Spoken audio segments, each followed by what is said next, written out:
Hello everyone, and welcome to my review of one of my favorite films of 2012. I love this movie. And now we have its sequel, the second best exotic Marigold Hotel. Now, I love this film. I love this movie, and I actually watched it again today in preparation to see the sequel. Did we need a sequel to this movie? Heavens no. But I just love all these characters. And in this film, everyone that survived the first film is back in this film, and there's a lot of subplots going on in this movie, but the main plot, Dev Patel is back. He owns the hotel now. He runs it with Maggie Smith, and they want to get a second, the title, second best, blah, blah, blah, blah, blah. They want to get a second hotel. And so everybody is still attached to the whole. Everybody that survived the film is still attached to the hotel. But there's some newcomers like David Stratham, who wants to invest into the new hotel, and then Richard Gere, who's this mysterious guy. Really don't know who he is and why he's there. You have to find out and see the movie. So it adds a little bit of flavor. But of course, Judi Dench is here, and Bill Knightley, and Maggie Smith. Love Maggie Smith, one of the greatest actresses, Oscar-winning actresses, and love Dev Patel, the Slumdog Millionaire. So again, excited, extremely excited. Had a lot of hopes for this movie, even though I understand there was no need to make a sequel to this amazing film. This is just an amazing film. Check out this movie, 2012. The best exotic Marigold Hotel. Love it, love it, love it. How did I feel about this brand new sequel? Well, as the movie began, I had a lot of excitement. It was great to see all of my favorite characters again, and I just hoped that it have the same feelings and emotion and character development that the original film had, and I liked the stories that the original film had. And the beginning, it was really like, okay, this is very interesting. They're trying to get another hotel, and then some of the characters are finding love. Other characters are also wondering where their path is in life as they're getting older and older and older, and then pretty much we get to see everybody. It's just great to see everybody again. And the movie looks good. The music by Thomas Newman is great. Everybody comes back. Pretty much, I think this is like a big reunion for this cast and crew. We got John Madden, who directed the first film, and the same writer, even though it is based on a novel. This is not based on anything. It's just based on the fact that the first movie, this great film, was so successful. So could this have been a cash grab? Let's find out. As the movie went along, I was getting extremely tired and disappointed at what I was seeing. Some of the subplots in this movie just made me so sad. It looked like something that would work well maybe in a sitcom or a soap opera. But this movie should be smarter than that. It has a lot to live up to. I just did not like where this film was actually going. I liked all the production design and the way the movie looked and the music. All that stuff was fine. But there was only two things I actually really liked about this movie. Dev Patel, he's great. He's on fire. He's acting his butt off. It's great to see the entire cast as well. They look great.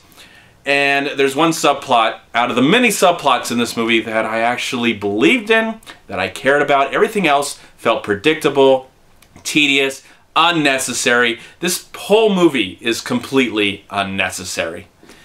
It's not one of the worst movies I've seen all year. It's definitely not one of the worst films I've seen all year, though it may be on my worst of the year list. Just the fact that this film completely disappointed me. It's the first sequel in a long time, in a couple years, that I was excited about. That maybe I shouldn't have had too much excitement about. Because this movie's so great that I was let down as a fan of this older franchise. I mean, we get superhero franchise, we get science fiction franchise, we get all kinds of franchises. Why can't we have a franchise for the old people? Especially, we're all getting older someday. I'll be this age, hopefully, and I can look back at this film and relate to it more as I'm getting older, and maybe be inspired to actually go out in the world and maybe go to this hotel or go to India, because India looks so gorgeous and beautiful in this movie. There is one subplot I do want to mention that I really enjoyed from this film, and I can't remember what the actress' name is, but in the first film she's inspiring to fall in love and also get this property. In this film she's testing the bonds of these two men, these two very wealthy men, but she also has a connection to this cab driver that drives her around to these two men. That's the subplot that I enjoyed the most and actually had the most heart in my opinion. Other than that, this movie is a complete waste of everybody's talent involved. Not even Richard Gere, who I like as an actor, could have saved this film. Nothing. The dancing, the music was all great, but nothing could save the fact that the story was lacking. It wasn't interesting or profound or realistic. You know, there's some things probably not too realistic in this movie. That's okay. But I liked all these characters' subplots and where they went and how they progressed in this story. Because they were all escaping from somewhere and they all found happiness at the best exotic Marigold hotel. But in this film, it just feels like it's just thrown together. It's completely unnecessary and a complete waste, again, of everybody's time, especially a fan like myself. I'm a huge fan of this story, and I feel so let down right now. I feel like I've been bad. I'm not a good person, and I'm suffering for it. And it sucks. It really does sucks because I was excited to see your movie, even though I felt we didn't need a sequel to the first film. We didn't. There is one point in the movie where one of the characters asks, should I sleep at the first or now second exotic Marigold hotel? Best, whatever. And in my mind, all I said was first. Just stick with the first. And that's what I say to you. Don't see this film. If you have not seen the original movie, please check out the original film. It's on Blu-ray right now. It's going for pretty cheap somewhere. I got this for $5. I would have paid $20 for this, but I got it for $5. It's going for cheap right now, and it's definitely worth any price you can pay. Don't spend the money and see this new film. Unless you're a fan, you feel like you're gonna have to, but it, I don't know. I'm not gonna recommend it. That's all I'm gonna say. You have every right to go see the film, but I'm just not gonna recommend it. And for that, sadly, I am going to give the second best exotic Marigold hotel. I'm just gonna give the film 2 stars out of 4.